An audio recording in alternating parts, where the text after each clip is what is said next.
होके मायूस न यूं शाम की तरह ढलते रहिए। होके मायूस न यूं शाम की तरह ढलते रहिए। जिंदगी एक भोर है, सूरज की तरह निकलते रहिए। ठहरोगे एक पाँव पर तो थक जाओगे। ठहरोगे एक पाँव पर तो थक जाओगे। धीरे धीरे ही सही मगर राह पे चलते रहिए। धीरे धीरे ही सही मगर राह पे चलते रहिए। स्वागत है आज की इस वीडियो में और आज के इस टॉपिक में हिंदी भाषा के प्रयोग के विविध रूप। ठीक है ना। आज की इस वीडियो में हम बताने वाले हैं आपको संक्षिप्त रूप से कि जो हमारी हिंदी भाषा है, कौन सी भाषा है भैया, जो हमारी यानी हिंदी भाषा है। हिंदी भाषा को राष्ट्रभाषा तो घोषित तो बाद में किया गया, उससे पहले ये क्या थी, राजभाषा थी। तो सबसे पहले हम राजभाषा हिंदी का संक्षिप्त इतिहास समझेंगे कि ये राजभाषा हुई तो किस तरीके से हुई, और उसके बाद इसका जो इसको जो है राष्ट्रभाषा जो घोषित किया गया, वो इसके पीछे क्या राज था, क्या क्या बातें थी कि ये राजभाषा से राष्ट्रभाषा बनी। ठीक है ना। सो आज के इस वीडियो में लास्ट तक बने रहिए, समझिए इस वीडियो को, क्योंकि ये मैं आपको बता दूं, ठीक है ना, नेट जेआरएफ के लिए बहुत ही मोस्ट इम्पॉर्टेंट हिंदी साहित्य का ये टॉपिक है। राजभाषा हिंदी और राष्ट्रभाषा हिंदी, क्वेश्चंस इसी से खड़े होते हैं। तो क्यों वीडियो को स्किप कर रहे हो, कंप्लीट देखो, तभी समझ में आपके आने वाला है। तो चलिए स्टार्ट करते हैं बिना टाइम वेस्ट किए। राजभाषा हिंदी, कौन सी भाषा हिंदी भैया, राष्ट्रभाषा, राजभाषा हिंदी। ठीक है। तो राजभाषा हिंदी में नंबर फर्स्ट पॉइंट पे, जैसे कि सन 1949 ईस्वी में, कितने ईस्वी में भैया, सन 1949 ईस्वी में सी राजगोपालाचारी ने, ठीक है ना, श्री राजगोपालाचारी ने भारतीय संविधान सभा में नेशनल लैंग्वेज के समांतर स्टेट लैंग्वेज शब्द का प्रयोग किया। इस चीज़ को याद रखिए, सी राजगोपालाचारी ने भारतीय संविधान सभा में नेशनल लैंग्वेज के समांतर कौन सी शब्द का प्रयोग किया, ये क्वेश्चन आ सकता है। तो बताइएगा, वहाँ पर स्टेट लैंग्वेज शब्द का प्रयोग किया। संविधान सभा की कार्यवाही के हिंदी प्रारूप में स्टेट लैंग्वेज का हिंदी अनुवाद राजभाषा में किया गया। स्टेट लैंग्वेज का जो अनुवाद हुआ, यानी हिंदी जो अनुवाद हुआ, वो किस में हुआ, राजभाषा में किया गया। ठीक है ना। राजभाषा से तात्पर्य है, क्या तात्पर्य है राजभाषा से, चलिए इस बात को हम समझते हैं। देखिए, राजभाषा का जो तात्पर्य है, राजभाषा से जो तात्पर्य है, वो संविधान द्वारा सरकारी कामकाज, प्रशासन, संसद और विधान मंडलों तथा न्यायिक कार्यकलापों के लिए स्वीकृत भाषा है। क्या है, स्वीकार की जाने वाली भाषा है। राजभाषा हिंदी के प्रयोग की कैसे प्रगति हुई, इसके विषय में पढ़ते हैं। संविधान के लागू होने के बाद राजभाषा के प्रयोग के संबंध में जो प्रमुख घटनाएं घटी, वे इस प्रकार हैं। मतलब संविधान के लागू होने के बाद राजभाषा के प्रयोग के संबंध में जो प्रमुख घटनाएं हैं, वो जो प्रमुख घटनाएं घटी हैं, उसके विषय में हम सबसे पहले जानकारी लेंगे और समझेंगे कि क्या इसके पीछे का राज है और क्या इसके पीछे की बातें हैं। देखिए, राष्ट्रपति का आदेश क्या रहा है इस राजभाषा हिंदी के विषय में। 1952 ईस्वी में राज्यपालों, सुप्रीम कोर्ट और हाई कोर्ट के न्यायाधीशों की नियुक्ति के अधिपत्रों के लिए हिंदी का प्रयोग प्राधिकृत, ठीक है ना, माना गया। सेकेंड पॉइंट, 1955 में यह आदेश जारी किया गया कि जहाँ तक संभव हो, ठीक है ना, जहाँ तक संभव हो, जनता के साथ, किसके साथ भैया, जनता के साथ पत्र व्यवहार में तथा प्रशासनिक कार्यों में हिंदी के प्रयोग को अंग्रेजी के साथ बढ़ावा दिया जाए, और साथ ही यह बात भी लिख दी जाए कि अंग्रेजी पाठ ही प्रमाणिक माना जाएगा। यह ऐसा जो है माना गया, ऐसा कहा गया। ठीक है ना। 1955 में कुछ प्रयोजनों के लिए अंग्रेजी के साथ साथ हिंदी का प्रयोग निर्धारित हुआ, जैसे नंबर फर्स्ट, जनता के साथ पत्र व्यवहार में। दूसरा, आपका प्रशासनिक रिपोर्ट, सरकारी पत्रिकाओं व संसदीय रिपोर्ट में। नंबर थर्ड, संकल्पों, है ना, रिसोल्यूशन व विधायी नियमों में।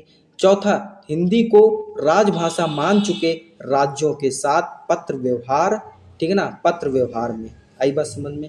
नेक्स्ट पांचवा क्या है कि संधि पत्र में, संधि पत्र और करार में, संधि पत्र और करार में भी इसका महत्व दिया जाना चाहिए। ठीक है ना। नेक्स्ट पॉइंट कि राजनयिक व अंतर्राष्ट्रीय संगठनों में भारतीय प्रतिनिधियों के नाम जारी किए जाने वाले पत्रों में, फिर नेक्स्ट पॉइंट आता है आपका राजभाषा आयोग। ठीक है ना। ये जो ब्यौरा था आपको अभी हमने जो बताया वो आपका रिलेटेड जो था राष्ट्रपति के आदेश से रिलेटेड था। अब इसके बाद हम पढ़ने वाले हैं राजभाषा आयोग के विषय में। देखिए राजभाषा आयोग 1955 में राष्ट्रपति ने संविधान के प्रावधानों के अनुसार बाबा साहेब गंगाधर खेर की अध्यक्षता में एक आयोग की स्थापना की।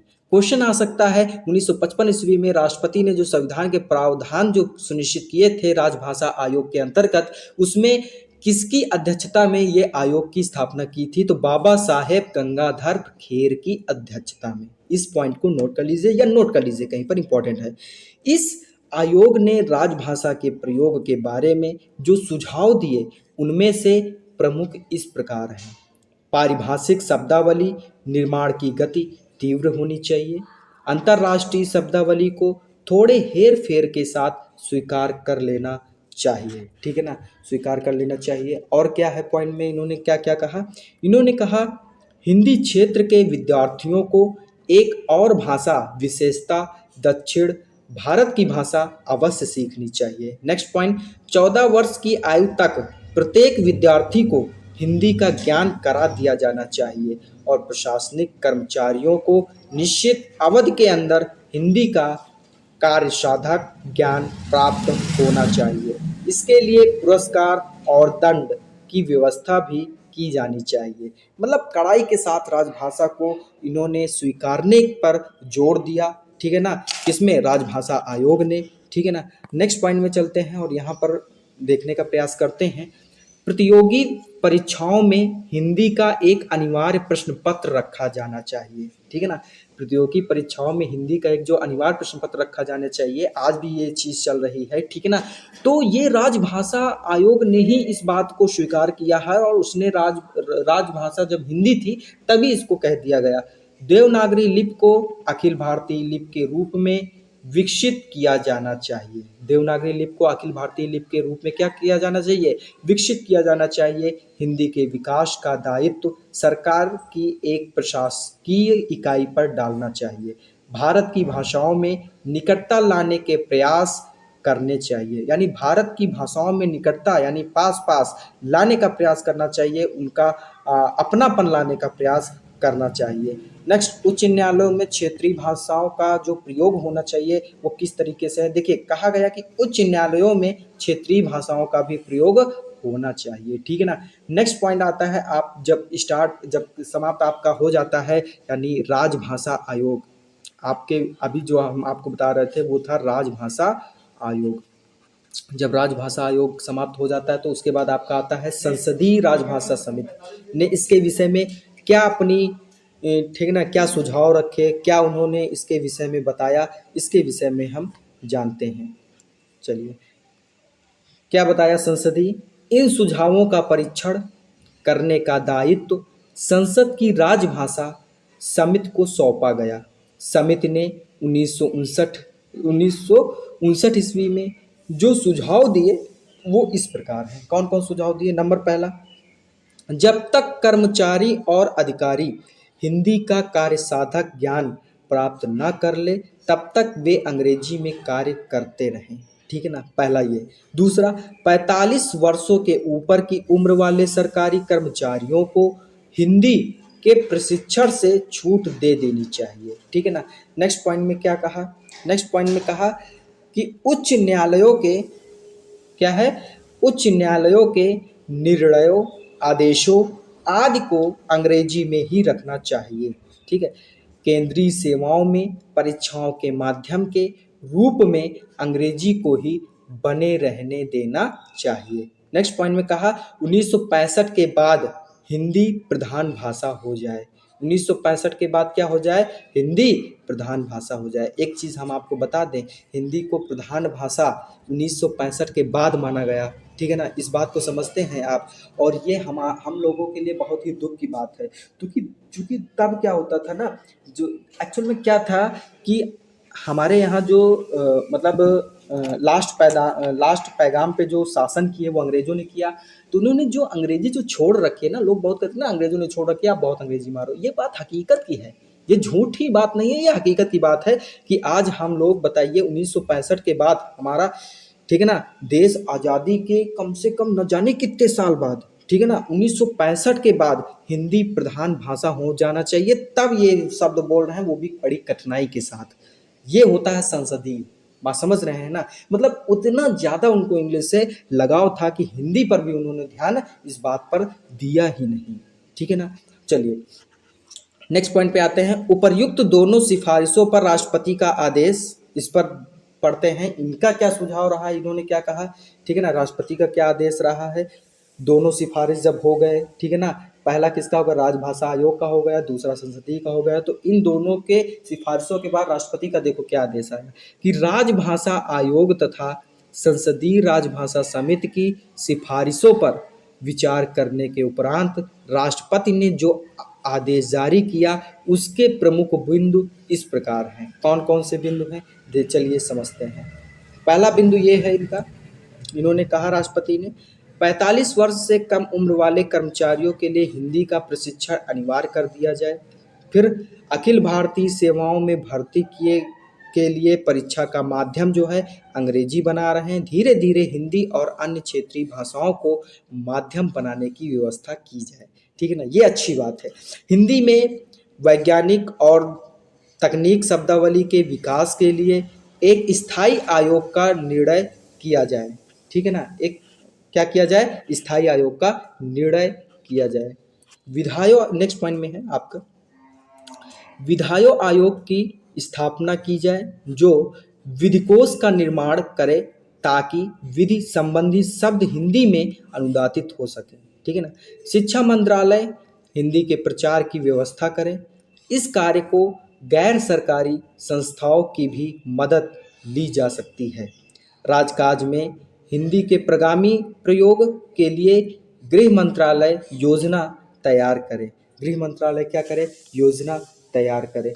इस आदेश के तहत 2 आयोग की स्थापना कर दी गई, ठीक है ना, इस आदेश के तहत 2 आयोगों की स्थापना कर दी गई। वो पहला आयोग और दूसरा आयोग कौन कौन सा है, देखिए पहला जो आयोग है वो है वैज्ञानिक तथा तकनीकी शब्दावली आयोग और दूसरा है विधायी आयोग यानी प्रशासनिक तथा विधि साहित्य का अनुवाद। अब इसके विषय हम पढ़ेंगे। देखिए इसमें 2 आयोग थे, पहला आपका वैज्ञानिक तथा, ठीक है ना, तकनीकी शब्दावली आयोग और दूसरा विधायी आयोग। इस चीज़ को हम हाईलाइट किए देते हैं अन्य कलर से ताकि आपकी समझ में ये बात आ जाए। इसमें 2 आयोगों को राष्ट्रपति के आदेश पर कहा गया कि इनमें 2 आयोग बनने चाहिए, एक वैज्ञानिक तथा तकनीकी शब्दावली का आयोग, एक ये आयोग होना चाहिए, ठीक है ना, दूसरा आयोग होना चाहिए विधायी आयोग, ठीक है। इसके बाद जो हम जिस पॉइंट पर बात करने वाले हैं वो पॉइंट है आपका प्रशासनिक।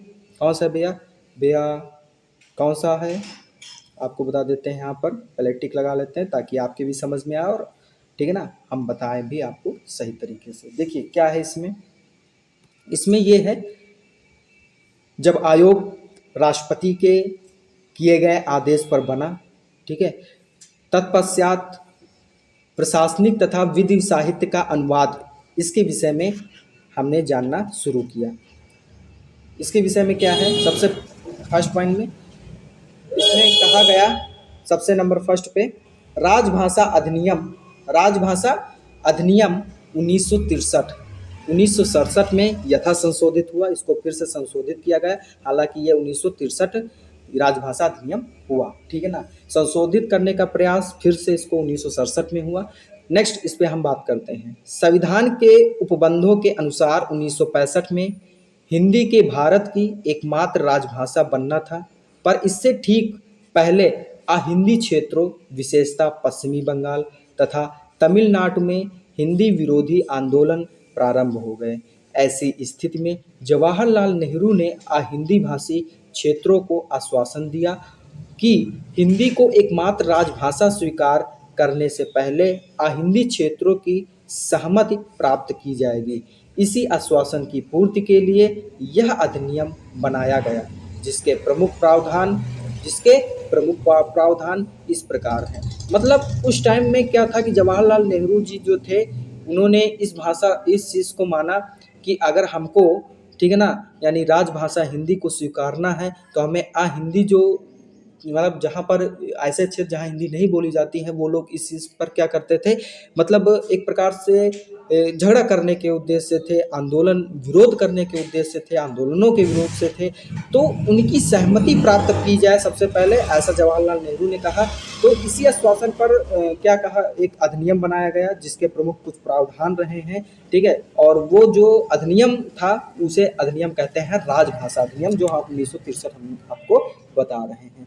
उसमें कुछ जो प्रावधान रहे हैं, वो कौन कौन से प्रावधान रहे हैं इस बात को हम बताते हैं आपको। जैसे 26 जनवरी 1965 के बाद भी हिंदी के अतिरिक्त अंग्रेजी भाषा का प्रयोग यथावत चलता रहेगा, ठीक है। मतलब 26 जनवरी 1965 के बाद भी अगर हिंदी के अतिरिक्त कोई अन्य भाषा है, जैसे अंग्रेजी भाषा है, तो उसका भी प्रयोग लगातार चलता रहेगा, उसमें कोई दिक्कत नहीं है। उच्च न्यायालयों के निर्णयों में हिंदी या किसी अन्य राज्य स्तरीय राजभाषा का प्रयोग किया जा सकेगा। संघ के संकल्पों, अधिसूचनाओं, विज्ञापनों आदि दस्तावेजों को हिंदी और अंग्रेजी दोनों भाषाओं में जारी करना अनिवार्य होगा, ठीक है ना। नेक्स्ट पॉइंट पे आते हैं हम और यहाँ पर पढ़ते हैं, जब तक, देखिए यहाँ पर कहा गया, जब तक हिंदी भाषी राज्य अंग्रेजी को समाप्त करने का संकल्प नहीं ले लेंगे तब तक अंग्रेजी का प्रयोग बल मतलब बदलेगा नहीं, तब तक अंग्रेजी का प्रयोग बदलेगा नहीं। यह 27 अप्रैल 1963 को लोकसभा में तथा 7 मई 1963 को राज्यसभा में पारित हुआ। यानी यह जो मतलब राजभाषा जो आपका अधिनियम जो बनाया गया 1965 में, तो इसे जो है कहा गया कि 27 अप्रैल 1963 को लोकसभा में और 7 मई 1963 को राज्यसभा में पारित हो गया, ठीक है। यह 10 मई 1963 को अधिनियमित हुआ, ठीक है ना। अब संकल्प लेना था, तो संकल्प सबसे पहला 1968 की बात कर लेते हैं। तो देखिए संकल्प 1968 में क्या कहा जा रहा है। 1967 के संशोधन के बाद, 67 में संशोधन हुआ, 65 में इसका यह अधिनियम पारित हुआ, ठीक है ना। तो 1967 के संशोधन के बाद हिंदी भाषी राज्यों को चिंता तो समाप्त हो गई, किंतु उन लोगों को चिंता बढ़ने लगी जो देश की एकता के लिए हिंदी को एकमात्र राजभाषा के रूप में स्वीकार करना चाहते थे, ठीक है ना। ऐसी जटिल स्थिति में संसद के दोनों सदनों में एक संकल्प पारित किया गया जिसके अनुसार ये कहा गया, इस बात को हम समझते हैं। क्या कहा गया? ये कहा गया कि सरकार हिंदी के 3 विकास और प्रयोग के लिए एक व्यापक कार्यक्रम तैयार करेगी जिसको प्रगति की रिपोर्ट प्रतिवर्ष संसद में प्रस्तुत की जाएगी। भारत सरकार राज्यों के सहयोग से विभाषा सूत्र लागू करेगी। इसके अंतर्गत हिंदी भाषी क्षेत्रों में हिंदी और अंग्रेजों के अतिरिक्त एक अन्य भारतीय भाषा, विशेषकर दक्षिण भारतीय भाषा का विशेषकर दक्षिण भारतीय भाषा भैया विशेषकर दक्षिण भारतीय भाषा अध्ययन अनिवार्य होगा तथा हिंदी भाषी क्षेत्रों में प्रादेशिक भाषा और अंग्रेजी के अतिरिक्त हिंदी का अध्ययन अनिवार्य होगा। केंद्रीय सेवा में भर्ती के लिए हिंदी अथवा दोनों भाषाओं का ज्ञान आवश्यक होगा। सरकार 8वीं अनुसूची में उल्लिखित सभी भाषाओं के समन्वित विकास के लिए कार्यक्रम तैयार करेगी। उसके बाद राजभाषा नियम 1976 की बात कर लेते हैं यहाँ पर, ठीक है। कौन कौन से नियम लागू किए गए, चूँकि 67 में तो राजभाषा अधिनियम को संशोधित किया गया, तो राजभाषा नियम जो है 1976 की बात कर लेते हैं, ठीक है ना। उसके संशोधन के बाद कौन कौन से नियम लागू किए सरकार ने। भारत सरकार ने राजभाषा अधिनियम के उपबंधों को क्रियान्वित करने का दायित्व तो गृह मंत्रालय को सौंपा। इसके लिए गृह मंत्रालय के अधीन एक राजभाषा अनुभाग की स्थापना हुई जो बाद में स्वतंत्र राजभाषा विभाग हो गया। राजभाषा विभाग ने सरकारी कामकाज में हिंदी के प्रयोग को सुनिश्चित करने के लिए 12 नियम निर्धारित किए गए, जिनमें से प्रमुख इस प्रकार से हैं। कौन कौन से नियम हैं? चलिए, नंबर फर्स्ट नियम, देश भर के केंद्रीय सरकार के कार्यालयों को 3 वर्गों में बांटा गया। का वर्ग, खा वर्ग, गा वर्ग, ठीक है। 3 वर्ग में बांटा गया, का वर्ग, खा वर्ग और गा वर्ग। का वर्ग में वे राज्य आते हैं जिनकी पहली भाषा हिंदी है। ये राज्य कौन कौन से हैं? उत्तर प्रदेश, मध्य प्रदेश, राजस्थान, बिहार, हिमाचल प्रदेश, हरियाणा और दिल्ली। खा वर्ग में प्राय वे राज्य आते हैं जिनमें हिंदी समझी जाती है किंतु पहली भाषा के रूप में प्रयुक्त नहीं होती। इनमें वे कौन कौन से प्रमुख राज्य हैं? जैसे पंजाब, गुजरात, ठीक है ना, आपका पंजाब हुआ, गुजरात हुआ, आपका महाराष्ट्र हुआ, और केंद्र शासित प्रदेशों में जैसे चंडीगढ़ और अंडमान निकोबार हुआ। ग वर्ग में शेष सभी राज्य आते हैं।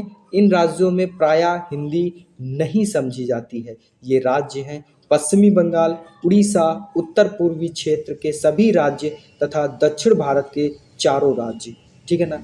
अब एक एक करके हम आपको बताते हैं कि का क्षेत्र से क्या तात्पर्य है, खास से क्या है, ठीक है ना, सभी के विषय में बताते हैं। जैसे का क्षेत्र में हम बात कर लेते हैं का क्षेत्र की। तो का क्षेत्र के पत्रों आदि के लिए निश्चित किया गया कि उनमें, ठीक है ना, हिंदी का प्रयोग हो।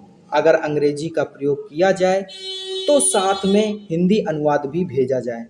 खा क्षेत्र के साथ पत्राचार सामान्यतया हिंदी में हो तथा ग क्षेत्र के साथ पत्राचार अंग्रेजी में ही होता रहे, ऐसा कहा गया है। देखिए जैसा जैसा वहाँ के क्षेत्र एक्सेप्ट करते रहे हैं हिंदी को, उसी हिसाब से ये सरकार भी कहा है, नियम लागू किया है कि अगर का वर्ग में उन्होंने प्रधानता ज़्यादा दी है, ठीक है ना, उन राज्यों ने, तो उसमें हिंदी के साथ साथ अंग्रेजी भी मतलब अंग्रेजी के साथ साथ हिंदी का भी अनुवाद दिया जाना चाहिए। लेकिन ग वर्ग में अगर उसको सिर्फ समझते हैं लेकिन उसका ज़्यादा जो है मतलब नहीं देते हैं, या अपने कह सकते हो कि उसका किसी प्रकार का जो है क्या नहीं देते हैं, रिस्पांस नहीं देते हैं अपनी तरफ से, तो वैसे क्षेत्रों को पत्राचार जो है अंग्रेजी में ही रहे, ठीक है ना, ऐसा बोला गया। नेक्स्ट पॉइंट में ये है, हिंदी में कहीं से प्राप्त पत्र का उत्तर हिंदी में ही देना होगा। मतलब हिंदी में कहीं से भी प्राप्त पत्र का जो उत्तर है वो हिंदी में ही देना होगा। सभी दस्तावेज हिंदी व अंग्रेजी दोनों भाषाओं में साथ साथ निकाले जाएंगे। इसका उत्तरदायित्व दस्तावेज पर हस्ताक्षर, ठीक है ना, करने वाले अधिकारी का होगा। ठीक है ना, इसका उत्तरदायित्व ये है कि दस्तावेज पर हस्ताक्षर करने वाले अधिकारी का होगा। ये इसका उत्तरदायित्व मतलब ये होना चाहिए, इसकी जिम्मेदारी, ठीक है ना, इसकी जिम्मेदारी वहाँ जो हस्ताक्षर कर रहा अधिकारी उसकी स्वयं की है। इस बात को आप समझते हैं। नेक्स्ट पॉइंट पे, केंद्र सरकार के सभी फॉर्म, क्या कहा गया इसमें कि केंद्र सरकार के सभी फॉर्म, नामपट्ट, सूचना पट्ट, पत्र शीर्ष, मुहरे आदि हिंदी व अंग्रेजी दोनों भाषाओं में होंगे। प्रत्येक कार्यालय के प्रधान का यह दायित्व होगा कि वह भाषा संबंधी नियमों और आदेशों का अनुपालन कराए और जांच पड़ताल करता रहे। ठीक है ना, ये नियम भी लागू किए गए। अब 1976 के बाद राजभाषा की प्रगति कैसे हुई, इसके विषय में हम बात करते हैं। 1976 के बाद राजभाषा की प्रगति, देखिए 1976 से अब तक राजभाषा की प्रगति का विश्लेषण विभिन्न मंत्रालयों के अनुसार किया जा सकता है। भारत सरकार के 3 मंत्रालय राजभाषा संबंधी कार्यों में संलग्न है, जैसे गृह मंत्रालय यानी राजभाषा विभाग, विधि मंत्रालय और शिक्षा मंत्रालय। ठीक है ना। गृह मंत्रालय का राजभाषा विभाग कैसा रहा है, क्या उन्होंने कहा, इसके विषय में पहले बात करेंगे।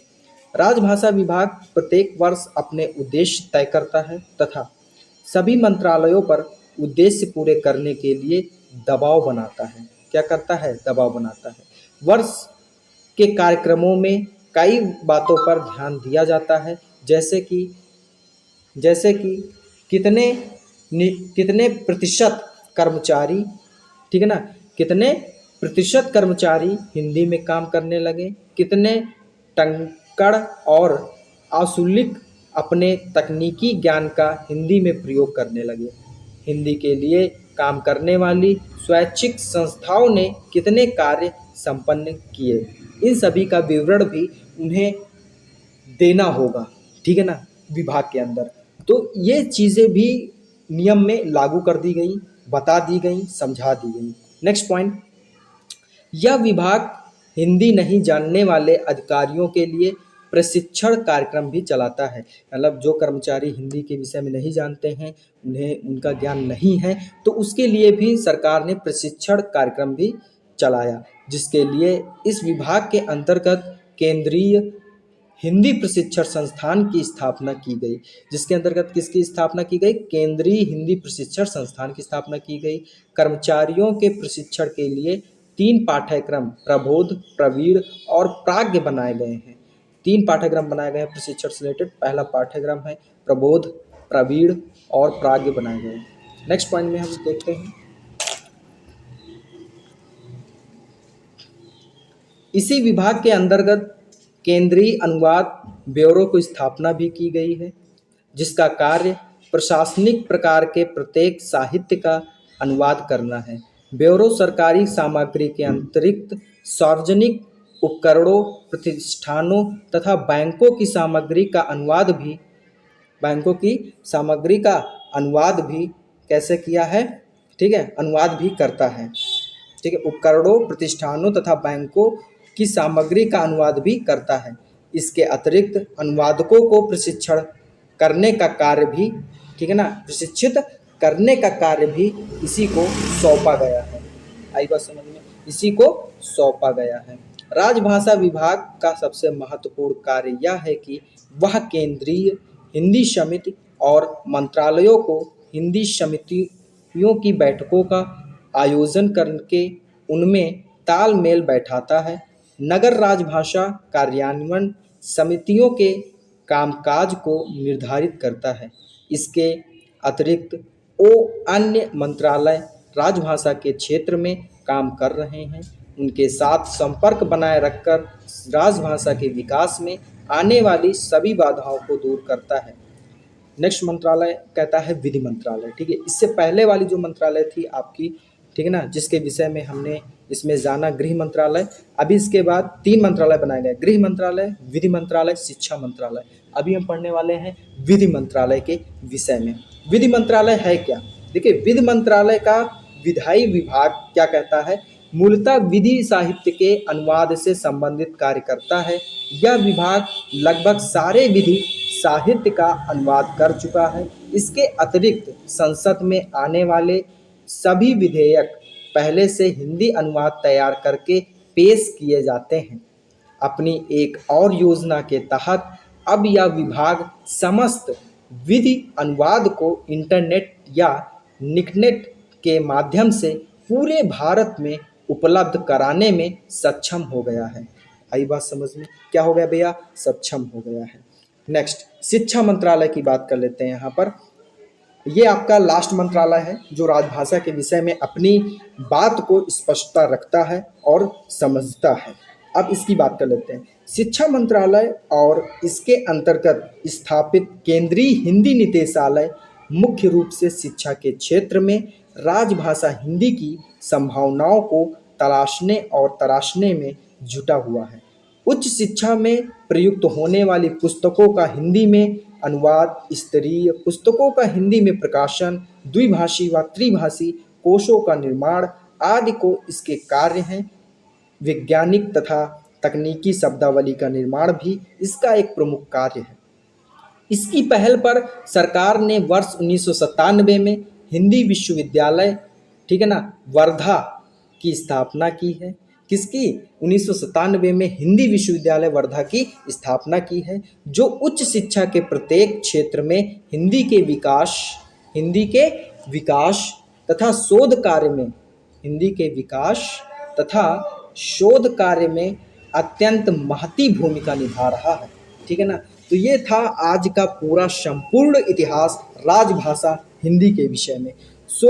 इसमें देखिए बहुत सारे ऐसे पॉइंट्स हैं जिनको हमने हाईलाइट कर रखा है।